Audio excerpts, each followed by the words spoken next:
ചില ഉമ്മമാർക്കും ചില സഹോദരന്മാർക്കും ഇപ്പോഴേ പ്രയാസമാണ്. ഉസ്താദേ, 3 യാസീൻ ഞങ്ങൾക്ക് ഓതാൻ പറ്റൂല, നാളത്തെ നോമ്പ് ഞങ്ങൾക്ക് പിടിക്കാൻ പറ്റൂല, ഞങ്ങൾക്ക് നിസ്കാരമില്ല, മെൻസസ്സാണ്, ഞങ്ങൾ എന്താണ് ചെയ്യേണ്ടത്?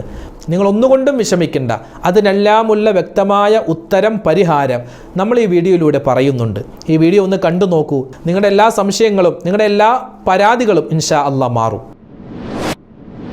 ഇന്ന് അസർ നമസ്കാരം, ഇന്നത്തെ മഗ്രിബ്, ഇശാ, അത് കഴിഞ്ഞ് വരുന്ന സുബഹി, നാളത്തെ പുണ്യമായ പകൽ, നോമ്പുകാരായിരിക്കുമല്ലോ നമ്മൾ നാളെ പകലിൽ, ആ നോമ്പുകാരായിരിക്കുമ്പോൾ ശ്രദ്ധിക്കേണ്ട കാര്യങ്ങൾ ഉൾപ്പെടെ ഇന്നത്തെ രാവിൽ, അതായത് അസർ നമസ്കാരത്തിന് ശേഷം മുതൽ എന്തൊക്കെ കാര്യങ്ങൾ പറയണം, ചെയ്യണം, നമ്മൾ മനസ്സിലാക്കണം, നമ്മൾ ദുആരക്കണം, നമ്മൾ ഏതൊക്കെ ദിക്റുകൾ പറയണം, ഏതൊക്കെ തസ്ബീഹുകൾ പറയണം, ഏതൊക്കെ സ്വലാത്തുകൾ ചൊല്ലണം, മൊത്തത്തിൽ ഇന്ന് നമ്മൾ മനസ്സിലാക്കേണ്ട, ഇന്നത്തെ രാവും പകലും മനസ്സിലാക്കേണ്ട മുഴുവൻ കാര്യങ്ങളും ഇൻഷാ അല്ലാഹ് നമ്മൾ ഈ വീഡിയോയിലൂടെ പരിചയപ്പെടുകയാണ്. അസ്സലാമു അലൈക്കും വറഹ്മത്തുള്ളാഹി. ബിസ്മില്ലാഹി വൽഹംദുലില്ലാഹ് വസ്സലാത്തു വസ്സലാമു അലാ റസൂലില്ലാഹ് വഅല ആലിഹി വസ്വഹ്ബിഹി അജ്മഈൻ, അമ്മാ ബഅദ്.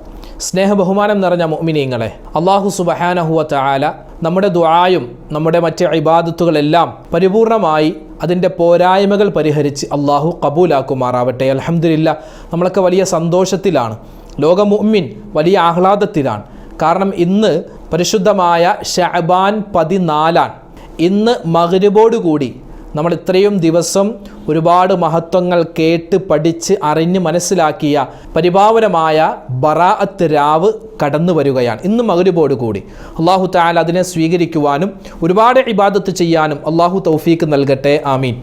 ഇന്ന് മഗ്രിബിന് മുമ്പ് അസർ നമസ്കാരത്തിന് ശേഷം തന്നെ ഇൻഷാ അല്ലാഹ് നമ്മളെല്ലാവരും വളരെയധികം ജാഗ്രതയോടുകൂടി നമ്മൾ കാര്യങ്ങൾ നീക്കേണ്ടതുണ്ട്. അശ്രദ്ധമായി പോവരുത്. ആദ്യം എൻ്റെ നഫ്സിനോടും പിന്നെ നിങ്ങൾ ഓരോരുത്തരോടും ഉണർത്തുകയാണ്. നല്ല ഉന്മേഷത്തോടുകൂടി ഇബാദത്തുകൾ എടുക്കാൻ നമ്മൾ തയ്യാറാവുക. ഇന്ന് അസർ നമസ്കാരത്തിൻ്റെ ആ ഒരു ടൈം മുതൽ നമ്മൾ പ്രത്യേകം ശ്രദ്ധിച്ചു തുടങ്ങണം. എന്താണ് ഇന്ന് അസർ നമസ്കാരം? പ്രത്യേകം നമ്മൾ മനസ്സിൽ കരുതി വെക്കണേ. ഇന്ന് അസർ നമസ്കാരം ജമാഅത്തായി നിസ്കരിക്കണം. പള്ളിയിൽ പോയി പുരുഷന്മാർ, ജോലി തിരക്കൊക്കെ ഉണ്ടാകും, ജോലി തിരക്കുണ്ട് എങ്കിൽ തന്നെയും പരമാവധി പള്ളിയിൽ പോകാൻ നോക്കുക. ഇനി അഥവാ ആ സമയത്ത് പോകാൻ പറ്റിയില്ല എങ്കിൽ അസർ നമസ്കാരം ഖളാ ആക്കാൻ പാടില്ല. ഖളാ ആക്കാതെ പള്ളിയിൽ തന്നെ പോയി നിസ്കരിക്കാൻ പറ്റുന്നവർ നിസ്കരിക്കുക. വീടുകളിൽ ഉമ്മമാര് മറ്റുള്ളവരുമായി ജമാഅത്തായിട്ട് നിസ്കരിക്കാൻ പ്രത്യേകം ശ്രദ്ധിക്കുക. അസർ നമസ്കാരത്തിന് ശേഷം യാസീൻ ഓതാൻ പറ്റുന്നവർക്ക് യാസീൻ ഓതാം. ഏറ്റവും അഫ്ളലായിട്ടുള്ള സമയം മഗ്രിബിന് ശേഷമാണ്.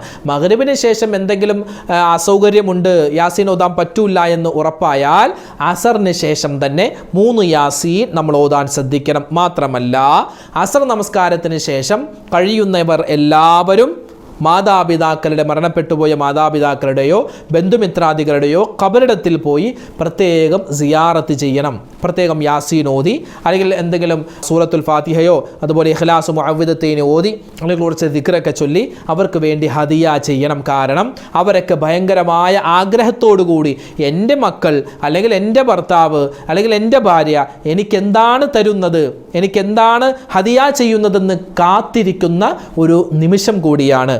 ഇനി ഉമ്മമാർക്ക് പള്ളിയിൽ പോയി സിയാറത്ത് ചെയ്യണമെന്നൊന്നുമില്ല. വീട്ടിൽ തന്നെ ഇരുന്നിട്ട് മരണപ്പെട്ടു പോയ വാപ്പാക്കും ഉമ്മാക്കൊക്കെ വേണ്ടി യാസീൻ ഓതുകയോ അല്ലെങ്കിൽ മറ്റു അദ്കാറുകൾ ചൊല്ലിയിട്ട് അവർക്ക് വേണ്ടി ദുആരക്കുകയോ ചെയ്യാം. മഗ്രിബ് ബാങ്കിനോട് അടുത്തിട്ട് നമ്മൾ പള്ളിയിലാണെങ്കിൽ പള്ളിയിൽ, വീട്ടിലാണെങ്കിൽ വീട്ടിൽ ഇരുന്ന് ഒരുപാട് തസ്ബീഹ് ചൊല്ലുക. സുബ്ഹാനല്ലാഹി വബിഹംദിഹി സുബ്ഹാനല്ലാഹിൽ അദീം വബിഹംദിഹി അസ്തഗ്ഫിറുല്ലാഹ്. ആ ദിക്ർ ഒരുപാട് വട്ടം പറയുക. എന്നിട്ടും ദുആരക്കുക. ചില പള്ളികൾ, ഭൂരിഭാഗം പള്ളികളിലും മഗ്രിബിന് ശേഷമായിരിക്കും ഒരു പക്ഷേ 3 യാസീൻ ഓതാറുള്ളത്. അപ്പോൾ 3 യാസീൻ, ചിലപ്പോൾ 3 യാസീനും ഒന്നിച്ച് ഓതുന്നവരുണ്ടാവാം. എല്ലാവരും കൂടി ഒന്നിച്ച് 3 യാസീൻ ഓതും. അല്ലെങ്കിൽ ഒരു യാസീൻ ഓതി ദുആ ചെയ്യും, പിന്നെ ബാക്കി 2 യാസീന് സ്വന്തമായി ഓതുന്ന ആളുകളും, അങ്ങനത്തെ ഒരു പതിവുള്ള ചില പള്ളികളും ഉണ്ട്. ചില പള്ളികളിൽ ചില ഉസ്താദുമാർ പറയും, നമ്മളിപ്പോൾ ഒരു യാസീൻ ഓതിയിട്ടുണ്ട്, ബാക്കി 2 യാസീൻ നിങ്ങളുടെ വീടുകളിൽ പോയിട്ടോ അല്ലെങ്കിൽ പള്ളിയിൽ തന്നെ ഒറ്റയ്ക്കിരുന്നോ ഓതാം എന്ന് പറയാറുണ്ട്. നമ്മൾ ഒരു സ്ഥലത്ത് ഇരുന്നിട്ട് 3 യാസീൻ തുടർച്ചയായി തന്നെ ഓതലാണ് അതിൻ്റെ ഒരു മര്യാദ. ഏറ്റവും ഹൈറായ രൂപം അതാണ്. ഒരു ഇരിപ്പിൽ തന്നെ ഇരുന്ന് മറ്റ് സംസാരങ്ങളിടയിൽ വരാതെ 3 യാസീൻ ഓതലാണ് ഏറ്റവും ഹൈർ. അപ്പോൾ മറന്നു പോവണ്ട, 3 യാസീൻ നമ്മൾ ഓതേണ്ടതുണ്ട്. 3 യാസീൻ, ഒന്നാമത്തെ യാസീൻ നമുക്കറിയാവുന്നതുപോലെ നമ്മുടെ ദീർഘായുസ്സിന് വേണ്ടിയാണ്, രോഗങ്ങളില്ലാതെ അപകടങ്ങളൊന്നുമില്ലാതെ ദീർഘായുസ്സിന് വേണ്ടി. രണ്ടാമത്തെ യാസീൻ റിസ്ക് വിശാലമാവാൻ.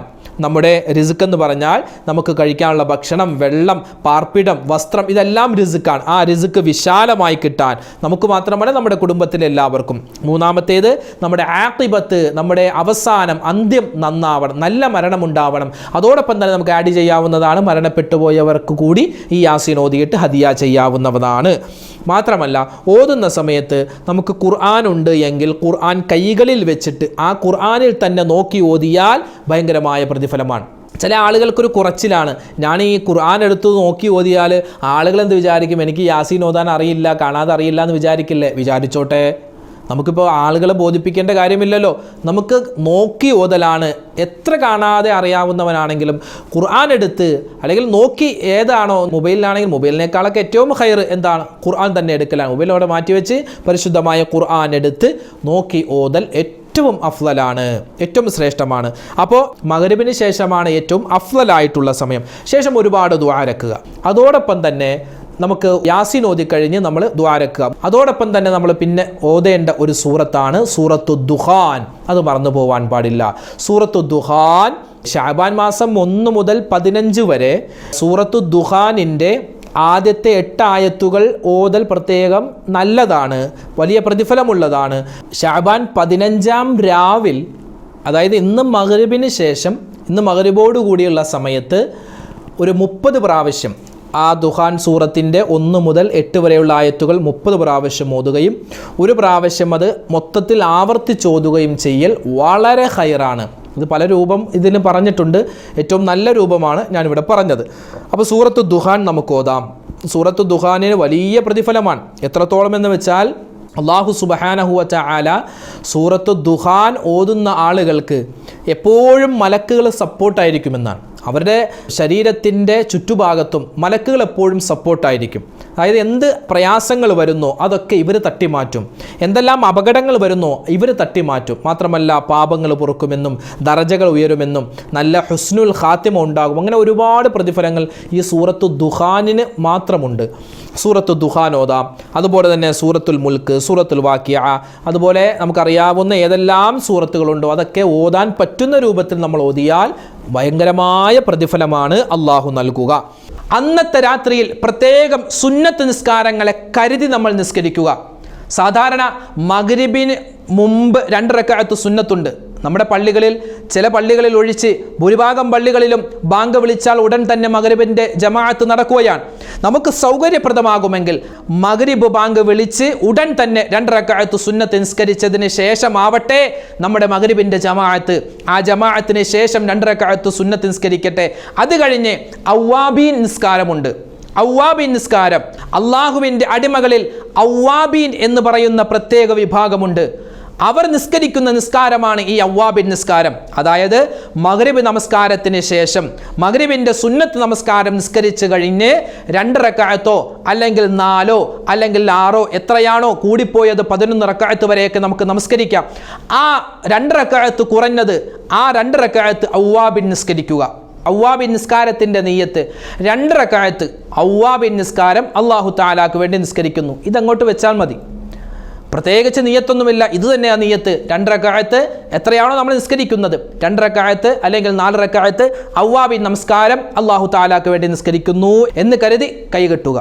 അതിനുശേഷം നമ്മൾ പറഞ്ഞ ഈ യാസീനും അതുപോലെ ദുഖാനും ഒക്കെ ഓതുക. ശേഷം ഇശാ ബാങ്ക് വിളിച്ചു കഴിഞ്ഞാൽ ഇശാക്ക് മുമ്പ് 2 റക്അത്ത് സുന്നത്ത്, ഇശാ നിസ്കാരം ജമാഅത്തായി നിസ്കരിക്കുക. ശേഷം 2 റക്അത്ത് സുന്നത്ത്, അത് കഴിഞ്ഞ് 3 റക്അത്തോ അല്ലെങ്കിൽ നിങ്ങൾക്കിഷ്ടം 11 റക്അത്ത് വരെ നമുക്ക് വിത്ർ നിസ്കരിക്കാം. 3 റക്അത്ത് കുറഞ്ഞത് വിത്ർ നിസ്കരിക്കുക. അത് കഴിഞ്ഞ് പിന്നെയും ഒരു 100 റക്അത്ത് നിസ്കാരം എന്നൊക്കെ പല ആളുകളും പറയുന്നുണ്ട്. അങ്ങനെ ഒരു നിസ്കാരം ഉണ്ടോ ഇല്ലയോ എന്ന വിഷയത്തിൽ തന്നെ ഉലമാക്കൾക്കിടയിൽ അഭിപ്രായ വ്യത്യാസമുണ്ട്. അപ്പോൾ അതിനേക്കാൾ ഏറ്റവും ഹൈർ നമ്മളേതായാലും നിസ്കരിക്കാൻ ഉദ്ദേശിച്ചിട്ടുണ്ട് എങ്കിൽ ഒരു തസ്ബീഹ് നമസ്കാരം ഏറ്റവും ഹൈറാണ്. ഒരു 4 റക്അത്ത് തസ്ബീഹ് നമസ്കാരം അങ്ങോട്ട് നല്ല റാഹത്തായിട്ട് ലൈറ്റൊക്കെ ഓഫാക്കി നമുക്ക് റൂമിൽ നിസ്കരിക്കുന്നവർക്ക് റൂമിൽ, അല്ലെങ്കിൽ പള്ളിയിലാണെങ്കിൽ പള്ളിയിൽ നിസ്കരിച്ചാൽ ആ വലിയ പ്രതിഫലം നമുക്ക് കരസ്ഥമാക്കാം. തസ്ബീഹ് നമസ്കാരം ഓരോ ദിവസവും പറ്റുമെങ്കിൽ നിസ്കരിക്കണം, അല്ലെങ്കിൽ ആഴ്ചയിൽ, അല്ലെങ്കിൽ മാസത്തിലൊന്ന്, അല്ലെങ്കിൽ വർഷത്തിലൊന്ന്, അല്ലെങ്കിൽ ആയുസ്സിലൊന്ന് നിസ്കരിക്കണമെന്നാണ്. അപ്പോൾ ഏതായാലും നമ്മൾ റമദാനിലൊക്കെ നിസ്കരിക്കാറുണ്ട് ഭൂരിഭാഗം ആളുകളും. ഇത് ബറാഅത്ത് രാവായതുകൊണ്ട്, പുണ്യങ്ങളേറെ കിട്ടുന്ന രാവായതുകൊണ്ട് കഴിയുന്നവർ തസ്ബീഹ് നമസ്കാരം നിസ്കരിക്കാൻ പറ്റുമെങ്കിൽ അന്ന് നിസ്കരിക്കുക. അത് കഴിഞ്ഞ് പിന്നെ നമുക്ക് ഹയാത്താക്കണമല്ലോ. നമ്മൾ ഈ രാത്രി ഹയാത്താക്കണമെങ്കിൽ ഒരുപാട് ദിക്റുകളുണ്ട്. ഒന്നാമതായി പറയാനുള്ളത്, ആ ദിക്റുകളിൽ ഏറ്റവും ശ്രേഷ്ഠമുള്ളത് ഇസ്തിഗ്ഫാറാണ്. അസ്തഗ്ഫിറുല്ലാഹ്, അസ്തഗ്ഫിറുല്ലാഹ്, അസ്തഗ്ഫിറുല്ലാഹ്. എത്രയാണോ പറയാൻ പറ്റുന്നത് മാക്സിമം ഒരു 100 പറഞ്ഞിരിക്കണം. നമ്മൾ ഒരുപാട് പാപങ്ങൾ ചെയ്യുന്നവരാണ്. കണ്ണുകൊണ്ടും കാതുകൊണ്ടും കാലുകൊണ്ടും കൈകൊണ്ടും കാതുകൊണ്ടും ഒക്കെ നമ്മൾ അറിഞ്ഞും അറിയാതെയും രഹസ്യവും പരസ്യവുമായി ചെറുതും വലുതുമായി ഒരുപാട് പാപങ്ങൾ നമ്മൾ നിത്യമായി ചെയ്തു പോകുന്നു. അപ്പോൾ ആ പാപങ്ങളെല്ലാം അള്ളാഹുവെ എന്നിൽ നിന്ന് പുറത്തു തരണേ എന്ന ആ തൗബയുടെ മനസ്സോടുകൂടി ഒരു 100 പ്രാവശ്യം ഇസ്തിഗ്ഫാർ പറയുക. അസ്തഗ്ഫിറുല്ലാഹ്, അസ്തഗ്ഫിറുല്ലാഹ്, അസ്തഗ്ഫിറുല്ലാഹ് എന്ന് പറഞ്ഞുകൊണ്ടിരിക്കുക. തൗബയിൽ ഏറ്റവും ഉന്നതമായ തൗബ ഒരുപാടുണ്ട്. അതിൽപ്പെട്ടതാണ് എന്ത്? ഇസ്തിഗ്ഫാർ. നിങ്ങൾ ഇസ്തിഗ്ഫാർ പറയുക. ഇസ്തിഗ്ഫാർ പറയുമ്പോൾ നമ്മുടെ പാപങ്ങൾ പൊറുക്കുക മാത്രമല്ല അവിടെ സംഭവിക്കുക. നമ്മുടെ ജീവിതത്തിൽ എന്തൊക്കെ പ്രയാസങ്ങളുണ്ടോ ആ പ്രയാസങ്ങൾ അല്ലാഹു മാറ്റി നൽകും. നമ്മുടെ മക്കളിലും നമ്മുടെ കുടുംബത്തിലുമൊക്കെ അല്ലാഹു തആല ബറക്കത്ത് നൽകാൻ ഇസ്തിഗ്ഫാർ കാരണമാകുമെന്ന് മഹാന്മാർ പറയുന്നുണ്ട്. അപ്പോൾ ദിക്റുകളിൽ ഒന്നാമതായി ഇസ്തിഗ്ഫാറാണ്. രണ്ടാമതായി പ്രത്യേകിച്ച് ശഅബാൻ 15-ാം രാവിൽ, ബറാഅത്ത് രാവിൽ പതിവാക്കണമെന്ന് മഹാന്മാര് പരിചയപ്പെടുത്തിയ, മഹാന്മാര് നമുക്ക് പഠിപ്പിച്ചു നൽകിയ ആ ദിക്ർ 70 പ്രാവശ്യം നമ്മൾ കൃത്യമായി പാരായണം ചെയ്യുക. ഏതാണ് ആ ദിക്ർ? നിങ്ങൾക്ക് സ്ക്രീനിൽ കാണുവാൻ സാധിക്കും. അല്ലാഹുമ്മ ഇന്നക ഹലീമുൻ ദൂ അനാതിൻ ലാ ത്വാഖത ലനാ ഫഅഫു അന്നാ ബിഹിൽമിക യാ അല്ലാഹ് ബിറഹ്മതിക യാ അർഹമർ റഹീമീൻ. ഈ ഒരു ദിക്ർ ഇത് 70 പ്രാവശ്യം പറയണമെന്നാണ്. ഈ ദിക്ർ 70 പ്രാവശ്യം. ഒന്നുകൂടി പറയാം. അല്ലാഹുമ്മ ഇന്നക ഹലീമുൻ ദൂ അനാതിൻ ലാ ത്വാഖത ലനാ ഫഅഫു അന്നാ ബിഹിൽമിക യാ അല്ലാഹ് ബിറഹ്മതിക യാ അർഹമർ റഹീമീൻ. ഒന്നുകൂടി പറയാം. അല്ലാഹുമ്മ ഇന്നക ഹലീമുൻ ദൂ അനാഅത്തിൻ ലാ ത്വാഖത ലനാ ഫഅഫു അന്നാ ബിഹിൽമിക യാ അല്ലാഹ്. ഒന്നുകൂടി പറയാം. അല്ലാഹുമ്മ ഇന്നക ഹലീമുൻ ദൂ അനാഅത്തിൻ ലാ ത്വാഖത ലനാ ഫഅഫു അന്നാ ബിഹിൽമിക യാ അല്ലാഹ്. എന്താണ് അതിൻ്റെ അർത്ഥം? അല്ലാഹുമ്മ, അല്ലാഹുവേ, ഇന്നക ഹലീമുൻ ദൂ അനാഅത്തിൻ, റഹ്മാനെ നീ വലിയ സഹനം ഉടയവനാണ്. നീ എല്ലാ മനുഷ്യർക്കും പാപങ്ങൾ പുറത്തു കൊടുക്കുന്നവനാണ്. പ്രത്യേകിച്ച് വിശ്വാസികൾ അവർ ചെയ്യുന്ന പാപങ്ങൾ അവരുടെ തൗബക്കനുസരിച്ച് നീ പുറത്തു കൊടുക്കുന്നവനാണല്ലോ, നീ സഹനം ചെയ്യുന്നവനാണല്ലോ. അതുകൊണ്ട് ലാ ത്വാഖത ലനാ, ഞങ്ങൾക്ക് ഒരു കഴിവുമില്ല, ഞങ്ങൾക്ക് ഒരു ത്വാഖത്തുമില്ല, ഒരു ശക്തിയുമില്ല. ഫഅഫു അന്നാ, നീ ഞങ്ങൾക്ക് പുറത്തു തരണേ.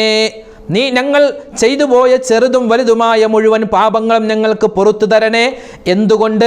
ബിഹിൽമിക യാ അല്ലാഹ്, നിന്റെ സഹനം കൊണ്ട് അല്ലാഹുവേ ഞങ്ങൾ ചെയ്തു പോയ മുഴുവൻ പാപങ്ങളും നീ പുറത്തു തരണേ എന്നാണ് ആ ദിക്റിന്റെ അർത്ഥം. അല്ലാഹുമ്മ ഇന്നക ഹലീമുൻ ദൂ അനാതിൻ ലാ ത്വാഖത ലനാ ഫഅഫു അന്നാ ബിഹിൽമിക യാ അല്ലാഹു ബിറഹ്മതിക യാ അർഹമർ റഹീമീൻ എന്ന ഈ ദിക്ർ 70 പ്രാവശ്യം പറയണം.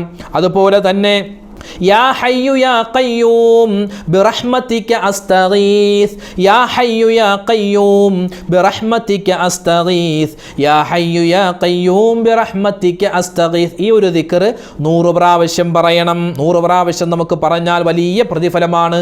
എന്താണ് അതിൻ്റെ അർത്ഥം? അല്ലാഹുവേ, നിന്റെ റഹ്മത്ത് കൊണ്ട്, ബിറഹ്മതിക, നിന്റെ റഹ്മത്ത് കൊണ്ട്, അസ്തഗീസ്, അല്ലാഹുവേ ഞാൻ നിന്നോട് സഹായം തേടുകയാണ്.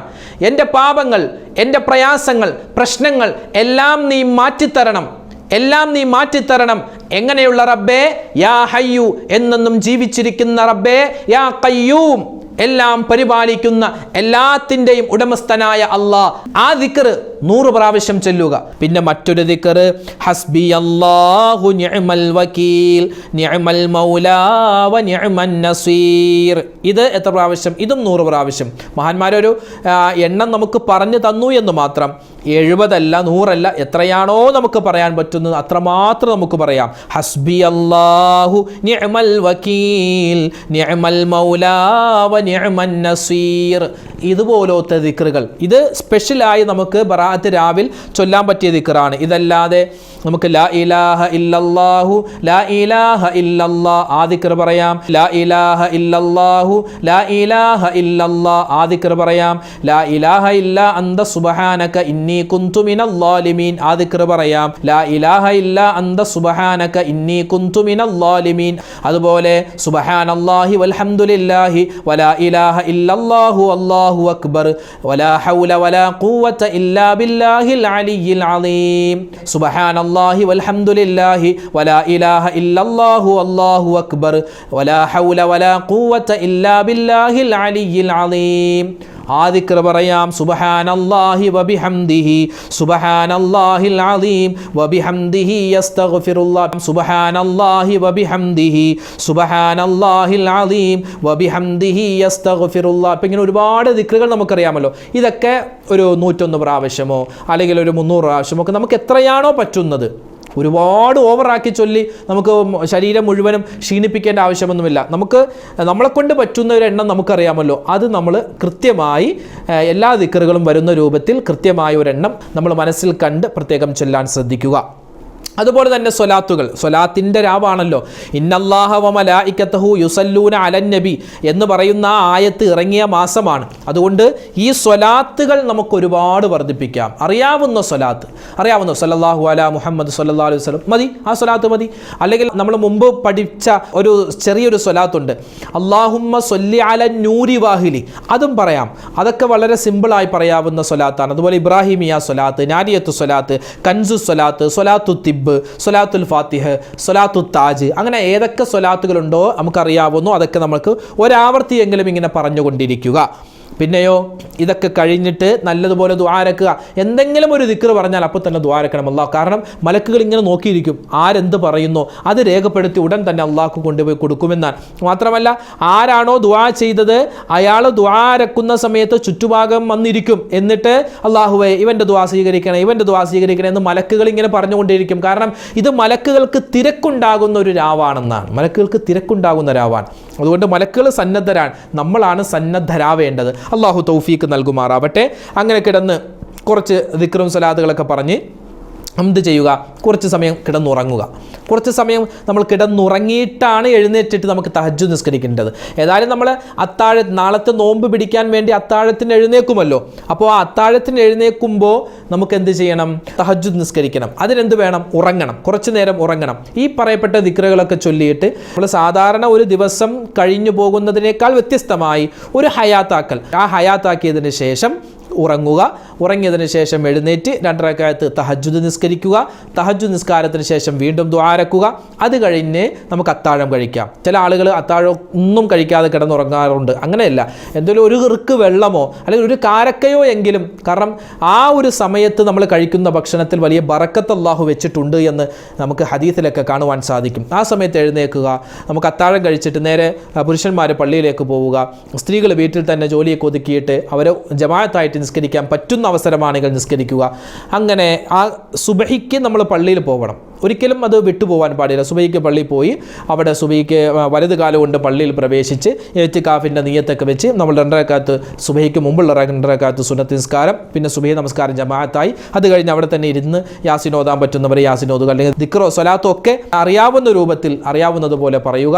പ്രത്യേകിച്ച് പരീക്ഷയുള്ള നമ്മുടെ മക്കളുണ്ടാകും, അവർക്ക് നോമ്പ് പിടിക്കാൻ പറ്റുമെങ്കിൽ നിങ്ങൾ നോമ്പ് പിടിക്കുക തന്നെ വേണം. കാരണം ഇത് സുന്നത്തല്ലേ, പിടിച്ചില്ലെങ്കിൽ കുഴപ്പമില്ലല്ലോ. കുഴപ്പമൊന്നുമില്ല, പക്ഷേ പിടിച്ചാൽ അതിൻ്റെ ഒരു ബറക്കത്ത് നിങ്ങളുടെ ജീവിതത്തിൽ ഉണ്ടാകും. ഈ നോമ്പിൻ്റെ നിയ്യത്ത് നമ്മൾ അത്താഴത്തിന് തന്നെ വെക്കലാണ് ഏറ്റവും നല്ലത്, രാത്രി തന്നെ വെക്കലാണ് നല്ലത്. നമുക്ക് ഇത് സുന്നത്ത് നോമ്പായതുകൊണ്ട് നാളെ ളുഹറിന് മുമ്പ്, അതായത് ഒരു 12 മണിക്ക് മുമ്പ് നമുക്ക് ഈ നിയത്ത് വെച്ചാലും മതി. കാരണം സുന്നത്ത് നോമ്പിൻ്റെ നിയത്ത് അങ്ങനെ നമുക്ക് വെച്ചാലും മതി. ഫർദ് നോമ്പാണെങ്കിൽ നമുക്ക് തലേന്ന് രാത്രി തന്നെ വെക്കേണ്ടതുണ്ട്. എന്ന് വെച്ച് രാവിലെയൊക്കെ നല്ലപോലെ ഭക്ഷണമൊക്കെ കഴിച്ചിട്ട് നിയത്ത് വെച്ചാൽ മതിയല്ലോ, അങ്ങനെയല്ല. രാവിലെ ഒന്നും കഴിക്കാതെ നോമ്പുകാരായി തന്നെ നമ്മൾ തുടർന്നിട്ട് നിയത്ത് വെക്കാൻ മറന്നുപോയി. അപ്പോൾ നമുക്ക് ളുഹറിന് മുമ്പ് തന്നെ നിയത്ത് വെച്ചാൽ ആ നോമ്പിൻ്റെ പ്രതിഫലം കിട്ടും. പിന്നെ നോമ്പിൻ്റെ നിയത്ത് വെക്കുമ്പോൾ ഷഅബാൻ 15-ൻ്റെ സുന്നത്തായ നോമ്പ്, ബറാഅത്തിൻ്റെ സുന്നത്തായ നോമ്പ് ഞാൻ പിടിക്കുന്നു, ആ നിയത്ത് വെക്കാം. റമദാൻ നഷ്ടപ്പെട്ടു പോയ എന്തെങ്കിലും നോമ്പ് ഉണ്ട് എങ്കിൽ ആ ഒരു നിയത്ത് വെക്കാം. പിന്നെ നോമ്പിൻ്റെ നിയത്ത് വെക്കുമ്പോൾ നിങ്ങൾ മക്കൾ പരീക്ഷ എഴുതുന്നവരാണല്ലോ, +2 10ാം ക്ലാസ്സിലൊക്കെ പരീക്ഷ എഴുതുമ്പോൾ നിങ്ങൾക്ക് പരീക്ഷ എഴുതുമ്പോൾ നോമ്പുകാരായിട്ട് പരീക്ഷ എഴുതുമ്പോൾ ക്ഷീണമൊന്നുമില്ല എങ്കിൽ നോമ്പുകാരായി തന്നെ പരീക്ഷ എഴുതുക. അതിൻ്റെ ഒരു ബറക്കത്ത് നിങ്ങൾക്കുണ്ടാകും. അപ്പോൾ അല്ലാഹുവേ എൻ്റെ എക്സാമൊക്കെ എളുപ്പമാവണം, എൻ്റെ പരീക്ഷകളൊക്കെ റാഹത്തിലാവണം, ഞാൻ പഠിച്ചതൊക്കെ വരണം, അതുപോലെ തന്നെ പരീക്ഷകളുടെ റിസൾട്ടൊക്കെ ഹൈറാവണം. ആ ഒരു നിയ്യത്തിൽ നിങ്ങൾക്ക് ഈ നോമ്പ് പിടിക്കാം, ആ ഒരു നിയ്യത്ത് വെക്കാം. അതുപോലെ പരിശുദ്ധമായ ഷഅബാൻ മാസത്തിലെ ഒരു സുന്നത്തായ നോമ്പ് പിടിക്കുന്നു, അങ്ങനെ ഒരു നിയ്യത്ത് വെക്കാം. അതുപോലെ അയ്യാമുൽ ബീദ്, ആ ഒരു നിയ്യത്തും അയ്യാമുൽ ബീദിൻ്റെ സുന്നത്തായ നോമ്പ് ഞാൻ പിടിക്കുന്നു എന്ന 5 നിയ്യത്ത് നിങ്ങൾക്ക് വെച്ചാൽ ആ ഒരു വലിയ പ്രതിഫലം അള്ളാഹു നിങ്ങൾക്ക് നൽകും. അള്ളാഹു അതൊക്കെ പ്രവർത്തിക്കാൻ നമുക്ക് തൗഫീക്ക് നൽകുമാറാവട്ടെ. മാത്രമല്ല ഇന്ന് മഗ്‌രിബോട് കൂടി നമ്മളിലേക്ക് കടന്നു വരുന്ന ഈ പരിശുദ്ധമായ രാവ്, അതുപോലെ നമ്മളിതൊക്കെ ചെയ്ത് നമ്മൾ കിടന്നുറങ്ങുമല്ലോ, ഉറങ്ങുന്നതിന് മുമ്പ് ഒന്ന് വുളു എടുത്തിട്ട് വേണം കിടക്കാൻ. വുളുവോടുകൂടി കിടന്നാൽ ഭയങ്കരമായ ശ്രേഷ്ഠതയാണ് എന്ന് മഹാന്മാർ പറയുന്നുണ്ട്. പിന്നെ നാളത്തെ നോമ്പിൻ്റെ കാര്യം ഇൻഷാ അല്ലാഹ് നാളെ നമുക്ക് നോമ്പുമായി ബന്ധപ്പെട്ട് ചില കാര്യങ്ങളൊക്കെ സംസാരിക്കാം. ഈ പറയപ്പെട്ട എല്ലാ കാര്യങ്ങളും എൻ്റെ ഉമ്മമാർക്കും ഉള്ളതാണ്, എൻ്റെ ഉപ്പമാരും ചെയ്യേണ്ടതാണ്. ഇത് പുരുഷന്മാർക്ക് മാത്രമുള്ള കാര്യമാണല്ലോ ഈ പള്ളി പോക്ക്, അല്ല. ഈ പെണ്ണുങ്ങൾക്ക് നിങ്ങൾക്ക് പള്ളി പോവണ്ട, നിങ്ങൾക്ക് വീട്ടിൽ തന്നെ ഈ പറയപ്പെട്ട കാര്യങ്ങളൊക്കെ ചെയ്യാം. ചില ഉമ്മമാർക്കും സഹോദരന്മാർക്കും ഭയങ്കര വിഷമത്തിലാണ് അവർ. ഉസ്താദേ നിസ്കാരമില്ല, അവർക്ക് 3 യാസീൻ ഓതാൻ പറ്റാത്ത ഒരു അവസ്ഥയാണ്, മെൻസസ് പീരീഡാണ്, നിസ്കാരമില്ല, അപ്പോൾ എന്താണ് ചെയ്യേണ്ടത് എന്ന് ചോദിച്ചിട്ടുണ്ട്. അപ്പോൾ അവർക്ക് നമുക്ക് ഏതായാലും ഖുർആനാണ്, ഖുർആൻ ഓതാൻ പറ്റൂല. ഖുർആൻ ഈ ഒരു യാസീൻ സൂറത്ത് അത് ദിക്റാണെന്ന നിലയിൽ നമുക്ക് ഓതാൻ പറ്റൂല. അപ്പോൾ എന്ത് ചെയ്യുക, അത് ഓതുന്നത് കേൾക്കൽ ഭയങ്കര പ്രതിഫലമുള്ള കാര്യമാണ്. ഓതുന്നത് നമ്മുടെ മക്കൾ ഓതുന്നുണ്ട്, അല്ലെങ്കിൽ നിങ്ങൾക്ക് ഇപ്പോൾ ഇൻഷാ അല്ലാഹ് ഇന്ന് മഗ്‌രിബോട് കൂടി നമ്മുടെ ചാനലിൽ തന്നെ നമുക്ക് എല്ലാവർക്കും കൂടി ഒന്നിച്ച് 3 യാസീൻ ഓതാം. അപ്പോൾ നിങ്ങൾക്ക് ഓതാൻ പറ്റാത്ത സാഹചര്യമാണെങ്കിലും നിങ്ങൾക്ക് ഈ യാസീൻ ഓതുന്ന ഓത്ത് കേട്ടാൽ തന്നെ കൂലി കിട്ടും. മനസ്സിൽ കരുതണം, അല്ലാഹുവേ എനിക്ക് ഏതായാലും ഓതാൻ പറ്റുന്നില്ല, ഞാൻ ഈ കേൾക്കുന്നതിൻ്റെ പ്രതിഫലം നീ എന്നിൽ നിന്നും സ്വീകരിക്കണേ എന്ന് നിങ്ങൾക്ക് ദുആരക്കാം. അതുപോലെ അറിയാവുന്ന ഒരുപാട് ദിക്റുകൾ, ഈ ദിക്റ് ഇപ്പോൾ പറയപ്പെട്ട ദിക്റുകൾ ചൊല്ലാൻ ഉളു വേണം, അല്ലെങ്കിൽ അശുദ്ധിയിൽ നിന്ന് ശുദ്ധിയാവണം എന്നൊന്നുമില്ല. ഈ ദിക്റുകൾ പറയാൻ എപ്പോഴും നമുക്ക് പറയാം, ദിക്റുകൾ ഏത് സമയത്തും പറയാം, ആർത്തവകാരിയാണെങ്കിലും ദിക്റ് പറയാം. അപ്പോൾ ദിക്റുകൾ പരമാവധി, സ്വലാത്തുകൾ പരമാവധി ചൊല്ലിയിട്ട് പ്രത്യേകം എല്ലാ കാര്യങ്ങൾക്കും വേണ്ടി നിങ്ങൾക്കും ദുആ ചെയ്യാവുന്നതാണ്. ഖുർആൻ തൽക്കാലം നിങ്ങൾ ഓതണ്ട, ആ ഓതുന്നതിന് പകരം അത് ഓതുന്നത് കേട്ടാൽ തന്നെ വലിയ പ്രതിഫലം ഇൻഷാ അല്ലാഹ് നിങ്ങൾക്ക് നൽകും. അതുപോലെ നോമ്പ് പിടിക്കാൻ പറ്റാത്ത സാഹചര്യമാണ്, നാളെ പകൽ ഞങ്ങൾക്ക് നോമ്പ് പിടിക്കാൻ പറ്റൂല, അങ്ങനെയുള്ള ഒരു സാഹചര്യമാണെങ്കിൽ ഇൻഷാ അല്ലാഹ് അത് കുഴപ്പമില്ല, നിങ്ങൾക്ക് മറ്റൊരു അവസരത്തിൽ ഈ നോമ്പ് ഖളാ വീട്ടാം. ഇതൊരു നിർണിതമായ ഒരു നോമ്പാണല്ലോ, ഷഅബാൻ 15-ൻ്റെ നോമ്പ് ബറാഅത്തിൻ്റെ നോമ്പാണ്.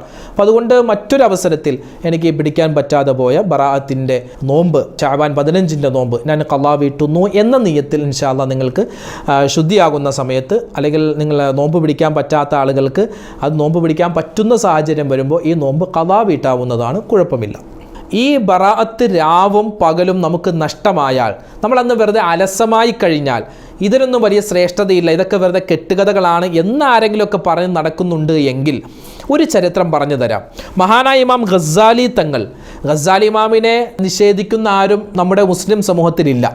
മഹാനായ ഇമാം ഗസാലി തങ്ങൾ 5-ാം നൂറ്റാണ്ടിൻ്റെ മുജദ്ദിദാണ്. അദ്ദേഹത്തിന് ഒരു കിതാബുണ്ട്, സുൽവത്തുൽ ആരിഫീൻ എന്നാണ് ആ കിതാബിൻ്റെ പേര്. ആ കിതാബിൽ ഒരു ചരിത്രം പറയുന്നുണ്ട്. അതായത് മഹാനായ ഈസാ നബി അലൈഹിസ്സലാത്തു വസ്സലാം ഒരുപാട് യാത്രകൾ ചെയ്യുന്ന പ്രവാചകരാണ്. അങ്ങനെ യാത്ര ചെയ്ത് ഒരു ദിവസം ഇങ്ങനെ പോയി ഒരുപാട് ദൂരം സഞ്ചരിച്ച് മലകൾക്കിടയിലൂടെ ഇങ്ങനെ പോകുമ്പോൾ ഒരു വലിയ പാറ കണ്ടു. ആ പാറയിൽ, അതായത് മറ്റ് കല്ലുകളേക്കാൾ വ്യത്യസ്തമായി ഭയങ്കരമായ പ്രകാശം ആ പാറയിലുണ്ട്. മാത്രമല്ല അതിൽ നിന്നും എന്തോ ഒരു ശബ്ദം കേൾക്കുന്നു, ഒരു പ്രത്യേക സുഗന്ധം തോന്നുന്നു, എന്തോ ഒരു പ്രത്യേകത ആ പാറക്കുണ്ട് എന്ന് മനസ്സിലാക്കിയ മഹാനായ ഈസാ നബി അലൈഹിസ്സലാം ആ പാറയുടെ അടുക്കലേക്ക് ചെന്നിട്ട് മഹാനവറുകൾ അവിടെ ഉണ്ടായിരുന്ന മറ്റൊരു കല്ലുപയോഗിച്ച് ആ പാറയുടെ കുറച്ച് ഭാഗം പൊട്ടിച്ചു നോക്കി. അദ്ദേഹത്തിന് ക്യൂരിയോസിറ്റിയായി. മഹാനവറുകൾക്ക് ഇതെന്താണ് ഇതിൻ്റെ ഉള്ളിലെന്നറിയാനുള്ള ഭയങ്കരമായ ആഗ്രഹം. എന്തോ ഒരു ചെറിയ ശബ്ദമൊക്കെ കേൾക്കുന്നുണ്ട്. അങ്ങനെ പൊട്ടിച്ചു നോക്കുമ്പോൾ അതിൻ്റെ ഉള്ളിൽ ഒരു മനുഷ്യൻ ഇബാദത്ത് ചെയ്യുകയാണ്. പാറയുടെ ഉള്ളിൽ ഇരുന്ന് ഒരാൾ ഇബാദത്ത് ചെയ്യുകയാണ്. അദ്ദേഹത്തെ കണ്ടു, കാര്യങ്ങൾ അന്വേഷിച്ചു, സലാം പറഞ്ഞ കാര്യങ്ങൾ അന്വേഷിച്ചപ്പോൾ ആ മനുഷ്യൻ പറഞ്ഞത്, 400 വർഷമായി ഞാൻ ഈ പാറയുടെ ഉള്ളിൽ വെച്ച് ഇബാദത്ത് ചെയ്യുകയാണ്. ഞാൻ 400 വർഷമായി ഒരു ഹറാമ് കണ്ടിട്ടില്ല, ഹറാമ് കേട്ടിട്ടില്ല, ഹറാമ് പറഞ്ഞിട്ടില്ല. തുടരെയായ ഇബാദത്തുകൾ മാത്രം. എനിക്ക് ഭക്ഷണത്തിനുള്ള ഒരു തോന്നലുണ്ടാകുമ്പോൾ ഞാൻ നോക്കുമ്പോൾ എൻ്റെ മുന്നിൽ, എൻ്റെ വലതുഭാഗത്ത് ഇടതുഭാഗത്തൊക്കെ ഭക്ഷണം ആരോ കൊണ്ടുവെക്കുന്നത് പോലെ എനിക്ക് തോന്നുന്നു. ഇത് മഹാനായ ഗസാലി ഇമാം പറയുന്ന ഒരു സംഭവമാണ്. എന്നിട്ട് അദ്ദേഹത്തോട് മഹാനായ ഈസാ നബിയോട് ദുആ കൊണ്ട് വസിയ്യത്ത് ചെയ്യുകയാണ്. ഈസാ നബി അലൈഹി സ്വലാത്തു വസ്സലാമിന് അത്ഭുതമായി. കാരണം 400 വർഷം തുടർച്ചയായി ഇബാദത്ത് ചെയ്യാൻ പറ്റിയൊരു മനുഷ്യനാണല്ലോ, എത്ര വലിയ ഭാഗ്യവാനാണ്. ഈസാ നബി ഉടൻ തന്നെ അള്ളാഹിനോട് ചോദിച്ചു, അള്ളാഹുവേ, ഈ 400 വർഷം ഇബാദത്ത് ചെയ്യുന്ന ഈ മനുഷ്യനേക്കാൾ വലിയ ഒരു ശ്രേഷ്ഠതകളുള്ള അല്ലെങ്കിൽ വലിയ ഇബാദത്തുകൾ ചെയ്യുന്ന ആരെയും നീ ദുന്യാവിൽ സൃഷ്ടിച്ചിട്ടില്ലല്ലോ എന്നൊരു ചോദ്യം അള്ളാഹിനോട് ചോദിച്ചപ്പോൾ അള്ളാഹ് പറഞ്ഞൊരു മറുപടിയുണ്ട്. അള്ളാഹ് പറഞ്ഞു ഈസാ നബിയോട്, ഈസാ നബിയെ, അന്ന റജുലൻ മിൻ ഉമ്മത്തി മുഹമ്മദ് സ്വല്ലല്ലാഹു അലൈഹി വസല്ലം, ഇനി വരാൻ പോകുന്ന ഉമ്മത്ത് മുഹമ്മദ് സ്വല്ലല്ലാഹു അലൈഹി വസല്ലമ തങ്ങളിൽപ്പെട്ട ഒരു മനുഷ്യൻ, അവൻ അദ്റക ശഹ്റ ശഅബാൻ മാസത്തിൽ അവൻ എത്തിച്ചു, ശഅബാൻ മാസത്തിലേക്ക് അവൻ കടന്നു. എന്നിട്ടോ ആ ശഅബാൻ മാസത്തിൻ്റെ പകുതി, അതായത് ശഅബാൻ 15-ാം രാവ്, അതായത് നമ്മുടെ ബറാഅത്ത് രാവ്, ഇന്ന് മഗ്രിബോടുകൂടി നമ്മളിലേക്ക് കടന്നു വരുന്ന ഈ പരിശുദ്ധമായ ബറാഅത്ത് രാവിൽ ആ ഒരു മനുഷ്യൻ അവൻ ഇബാദത്തെടുത്താൽ, ദുആ ചെയ്താൽ, എന്നോട് ഒരുപാട് ഇബാദത്തുകൾ കൊണ്ട്, ദിക്റുകൾ കൊണ്ട് അവൻ അടുത്തു കഴിഞ്ഞാൽ ഈ 400 വർഷം ഇബാദത്ത് ചെയ്ത മനുഷ്യനേക്കാൾ ഫഹുവ അഫ്ളലു, അവൻ ഭയങ്കരമായ ശ്രേഷ്ഠവാനാണ്. 400 വർഷം ഇബാദത്ത് ചെയ്തതിനേക്കാൾ വലിയ പ്രതിഫലം അവനിക്കുണ്ട് എന്ന് അള്ളാഹു മഹാനായ ഈസാ നബിക്ക് പറഞ്ഞു കൊടുക്കുകയാണ്. ആ സമയത്ത് ഈസാ നബി ദുആ ചെയ്തു, യാ ലൈതനി മിൻ ഉമ്മത്തി മുഹമ്മദ്, അള്ളാഹുവേ, എന്നെയും ഉമ്മത്ത് മുഹമ്മദിൽ പെടുത്തണേ എന്ന് മഹാനായ ഈസാ നബി ദുആരുന്നു എന്നാണ്. അതുകൊണ്ട് ഇന്ന് മഗ്രിബോട് കൂടി കടന്നു വരുന്ന ഈ പരിശുദ്ധമായ ഈ ബറാഅത്ത് രാവ് നമ്മൾ മിസ്സാക്കാൻ പാടില്ല. ഒരിക്കലും നമ്മൾ അശ്രദ്ധമായി പോവാൻ പാടില്ല. ഭയങ്കര ജാഗ്രതയോടെ നല്ല ഉന്മേഷത്തോടുകൂടി ഇബാദത്തുകൾ എടുക്കാൻ നമ്മൾ തയ്യാറാവുക. അപ്പോൾ അല്ലാഹു സുബ്ഹാനഹു വ തആല ഈ പറയപ്പെട്ട കാര്യങ്ങളൊക്കെ ഇന്ന് അസറോടുകൂടി നമുക്ക് പ്രവർത്തിക്കാനുള്ള വലിയ മഹാഭാഗ്യം നൽകുമാറാവട്ടെ. ചെയ്യുന്ന അമലുകൾ ഇഖ്ലാസ് അല്ലാഹു നൽകട്ടെ. ചെയ്യുന്ന പ്രവർത്തികളിലുള്ള എന്തെല്ലാം കുറവുകളുണ്ടോ ആ കുറവുകൾ മാറ്റി അള്ളാഹു നമ്മളിൽ നിന്നും കബൂലാക്കുമാറാവട്ടെ. ആമീൻ യാ റബ്ബൽ ആലമീൻ. അൽഹംദുലില്ലാ, ന്യൂസിലാൻഡ് ഇസ്ലാമിക് ചാനൽ നിങ്ങളിലേക്ക് എത്തിക്കുന്ന ഇത്തരം വ്യത്യസ്തമായ വീഡിയോകൾ കാണുക. ഇന്ന് നമ്മുടെ മഗ്രിബോട് കൂടി കടന്നു വരുന്ന ഈ രാവ് അത് പൂർണ്ണമായും പ്രയോജനപ്പെടുത്താൻ അള്ളാഹു തൗഫീഖ് നൽകട്ടെ. ആരെല്ലാം എന്തെല്ലാം ദുആ വസിയ്യത്ത് പറയുന്നുണ്ടോ, അപ്പോൾ ഈ സമയത്തൊക്കെ ദുആ രക്കുമ്പോൾ എല്ലാവരും പരസ്പരം ഓർക്കുക, ആരൊക്കെ എന്തൊക്കെ ദുആ വസിയ്യത്ത് എന്നോട് പറഞ്ഞിട്ടുണ്ട്, പറയാതെ എത്രയോ ആളുകളുണ്ട്. അള്ളാഹു എല്ലാവരുടെയും മനസ്സിലുള്ള ഹലാലായ മുറാദ് ഹാസിലാക്കണേ എന്ന് നമ്മൾ പരസ്പരം ദ്വാരക്കുക. അള്ളാഹു നമ്മുടെ എല്ലാവരുടെയും മനസ്സിലുള്ള എല്ലാ വിഷമങ്ങളും മാറ്റിത്തരട്ടെ. ഹലാലായ മുറാദ് അള്ളാഹു ഹാസിലാക്കുമാറാവട്ടെ. രോഗങ്ങൾ ശിഫയാക്കി നൽകി അനുഗ്രഹിക്കട്ടെ. എന്തെല്ലാം മുറാദുകളുണ്ടോ എല്ലാ മുറാദുകൾ, ഉദ്ദേശങ്ങൾ അള്ളാഹു സഫലീകരിക്കുമാറാവട്ടെ. പരീക്ഷയുള്ള മുഴുവൻ മക്കളുടെയും പരീക്ഷകൾ അള്ളാഹു എളുപ്പത്തിലാക്കുമാറാവട്ടെ. നല്ല റിസൾട്ട് അവർക്ക് കൊടുക്കട്ടെ. അള്ളാഹു തആല മരണപ്പെട്ടു പോയ മുഴുവൻ ആളുകൾക്കും മഗ്ഫിറത്ത് പ്രദാനം ചെയ്യട്ടെ. നാളത്തെ നോമ്പ് അള്ളാഹു പരിപൂർണമായി സ്വീകരിക്കട്ടെ. ഇന്ന് നമ്മൾ ചെയ്യുന്ന അമലുകൾ അള്ളാഹു എല്ലാം എളുപ്പത്തിലാക്കുകയും അതിൻ്റെയൊക്കെ പ്രതിഫലം വേഗത്തിൽ നമുക്ക് നൽകുകയും ചെയ്യട്ടെ. ആമീൻ. ഈ വീഡിയോയുടെ എൻഡ് സ്ക്രീനായി പരിചയപ്പെടുത്തുന്ന അടുത്ത വീഡിയോ, പരിശുദ്ധമായ ശഅബാൻ മാസത്തിൽ ഏതൊക്കെ ദിക്ർ ചൊല്ലണം, ഏതൊക്കെ സ്വലാത്ത് പറയണം, ഏതൊക്കെ ദുആ പറയണം, ഏതൊക്കെ തസ്ബീഹുകൾ ചൊല്ലണം, പല സംശയങ്ങളുമുണ്ട്. ആ തസ്ബീഹുകളും ദുആകളും ദിക്റുകളും സ്വലാത്തുകളും എല്ലാം അടങ്ങിയ ഒരു വീഡിയോ മുമ്പ് നമ്മൾ അപ്ലോഡ് ചെയ്തിരുന്നു. ആ വീഡിയോ കാണാൻ ഈ കാണുന്ന യൂട്യൂബ് ലിങ്കിൽ നിങ്ങൾ ക്ലിക്ക് ചെയ്യുക. ശഅബാൻ മാസത്തിലെ അറിയേണ്ട പറയേണ്ട ഒരു കൂട്ടം ദിക്റുകൾ ഒന്നിച്ചു ചൊല്ലുന്ന, അവസാനം ദുആ ചെയ്ത് സമാപിക്കുന്ന ആ വീഡിയോ കാണാൻ ഈ കാണുന്ന യൂട്യൂബ് ലിങ്കിൽ നിങ്ങൾ ക്ലിക്ക് ചെയ്യുക. അസ്സലാമു അലൈക്കും വറഹ്മത്തുള്ളാഹി വബറകാതുഹു.